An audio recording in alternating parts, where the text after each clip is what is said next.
ton anglais sonne scolaire et comment ça te limite?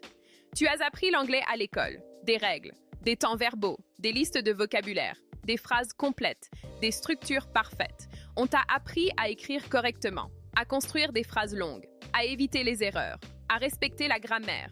Et aujourd'hui, quand tu parles anglais, ton anglais est correct, mais il ne sonne pas naturel, il sonne scolaire.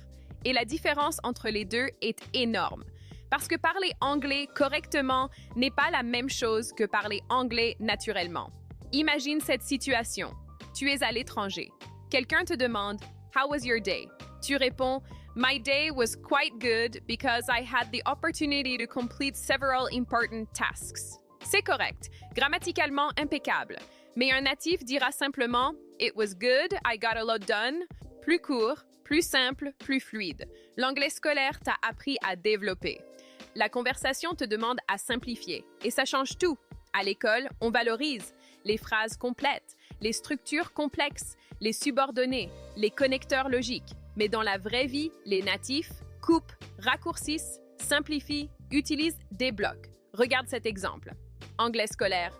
I would like to know if it would be possible for you to send me the information.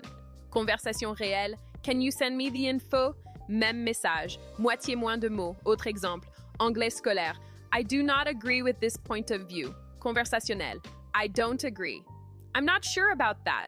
I don't think so. L'anglais scolaire cherche la précision. L'anglais conversationnel cherche l'efficacité. Et tant que tu cherches à être parfait, tu paraîtras rigide. Ce n'est pas que ton anglais est mauvais, c'est qu'il manque de naturel. Regardons un autre cas. À l'école, on t'a appris I am going to go to the supermarket because I need to buy some food. Mais dans la vraie vie, I'm gonna go to the store, I need food. Les natifs utilisent des contractions, des raccourcis, des simplifications et surtout, ils n'essaient pas d'être impressionnants. Ils essaient d'être compris. Ton anglais sonne scolaire quand tu fais des phrases trop longues, tu veux montrer que tu connais les règles, tu utilises des structures complexes inutilement, tu évites les contractions, tu parles trop formellement dans un contexte informel. Par exemple, anglais scolaire, I am not entirely certain about that. Conversationnel, I'm not sure. Encore un exemple, anglais scolaire. It depends on the situation. Conversationnel. It depends. La conversation est minimaliste. Et plus tu simplifies, plus tu sonnes naturel. Maintenant, je vais te poser une question. Quand tu parles français avec tes amis, est-ce que tu fais des phrases parfaites, structurées, complexes? Non. Tu vas à l'essentiel. Tu coupes, tu simplifies, tu parles avec des blocs. C'est exactement ce que tu dois faire en anglais.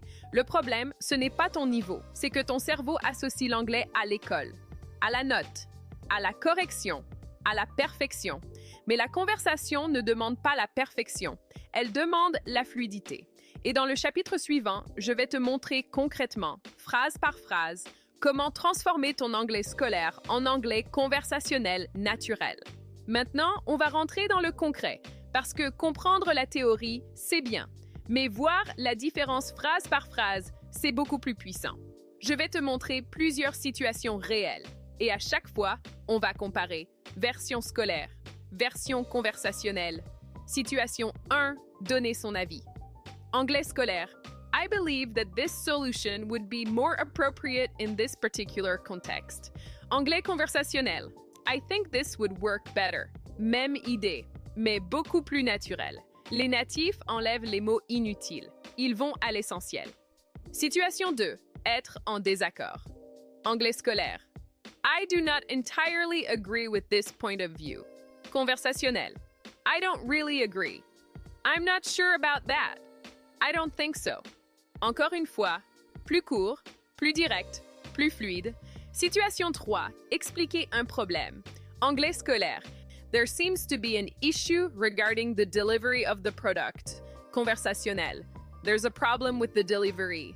Moins de mots. Même message. Situation. 4. Parler de son futur. Anglais scolaire. I am going to start a new project next month. Conversationnel. I'm starting a new project next month.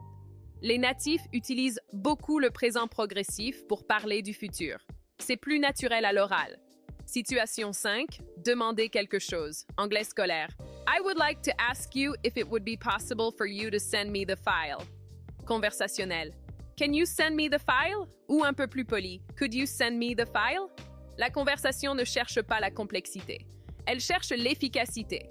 Maintenant, je veux que tu remarques quelque chose d'important. L'anglais conversationnel utilise plus de contractions, utilise plus de blocs courts, utilise moins de structures lourdes, évite les phrases trop longues. Regarde cette différence. Scolaire. I am not certain that this is the best option. Conversationnel. I'm not sure this is the best option. La structure est plus légère. Ce qui rend ton anglais scolaire, ce n'est pas qu'il est faux, c'est qu'il est trop rigide. Et la rigidité casse la fluidité. Un anglophone préfère une phrase simple et naturelle plutôt qu'une phrase longue et parfaite. Maintenant, pose-toi une question. Quand tu parles anglais, est-ce que tu cherches à être correct ou est-ce que tu cherches à être naturel? Si ton objectif est la fluidité, la simplicité doit devenir ta priorité. Et dans le dernier chapitre, je vais te montrer comment t'entraîner concrètement pour transformer ton anglais dès aujourd'hui. Première chose importante, tu dois accepter de simplifier. Beaucoup de francophones pensent que parler anglais, c'est faire des phrases longues et impressionnantes. Mais la vérité, c'est l'inverse.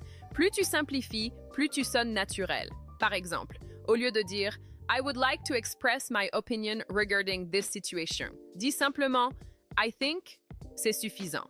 Deuxième étape, commence à identifier des blocs conversationnels, pas des mots isolés, pas des règles de grammaire, des blocs. Par exemple, cette semaine, tu peux décider d'intégrer ces blocs dans ton vocabulaire actif. I think, I'm not sure, it depends. That makes sense. I don't think so. I agree. I'm not really into that. Sounds good. Tu n'as pas besoin d'en apprendre 50, tu as besoin de les utiliser. Maintenant, je vais te proposer un exercice simple. Je vais te donner une situation et je veux que tu répondes le plus simplement possible. Situation 1. On te demande « Do you like this idea ?» Réponds sans faire une phrase longue. Tu peux dire « I like it ». « It sounds good ». « I'm not sure ». « I don't think so ». Courte, directe, naturelle. Situation 2. On te demande « What do you think ?» Au lieu de réfléchir trop longtemps, « I think it's a good idea ». « I think we should wait ». « I think it could work ». Encore une fois, simple. Troisième étape, importante. Accepte l'imperfection. L'anglais conversationnel n'est pas parfait. Les natifs font des phrases incomplètes. Ils hésitent, ils reformulent. Mais ils ne s'arrêtent pas. La fluidité, ce n'est pas parler vite, c'est continuer. Si tu attends d'avoir la phrase parfaite dans ta tête, tu bloques. Si tu acceptes une phrase simple et correcte, tu avances. Quatrième étape, observe les natifs. Regarde comment ils parlent réellement. Pas dans les livres, dans les interviews, dans les podcasts, dans les conversations YouTube. Tu remarqueras une chose. Ils utilisent les mêmes blocs encore et encore. I mean, you know, kind of, sort of, I guess, I think. Ce sont des automatismes. Et c'est exactement ce que tu dois construire.